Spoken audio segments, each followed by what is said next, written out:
and tachometer? According to your altimeter, we're gaining altitude.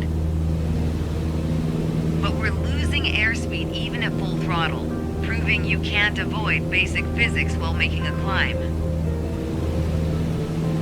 Okay, before we go on, let's get back to a cruise attitude.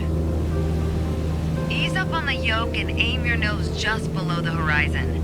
Then throttle back down to 2300 RPMs.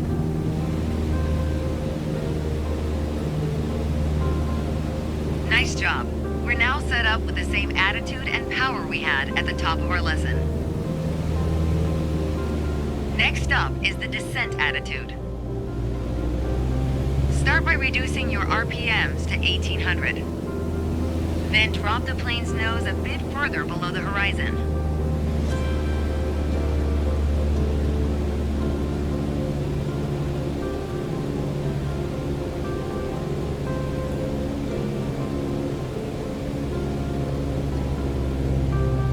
As expected, with a nose-down attitude, our altitude is decreasing, while our speed is picking up.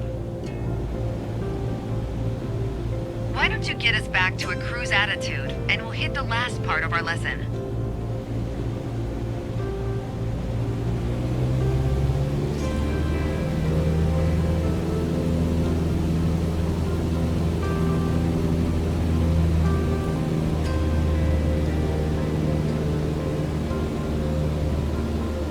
There we go. Now that we know how to cruise, climb, and descend, let's talk about the turn attitude. Gently pull the yoke left or right to start rolling the plane.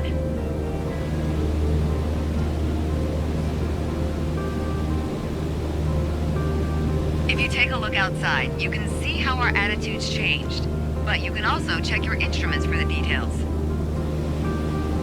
As a general rule, you always want to keep your turns under 30 degrees.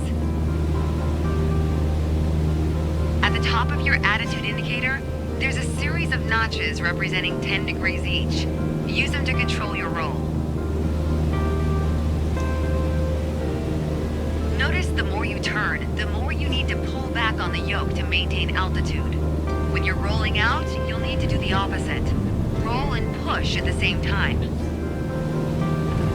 The more you know about the main attitudes of flight, the closer you get to that pilot state of mind. So keep practicing. And whenever you're done, pass me the controls.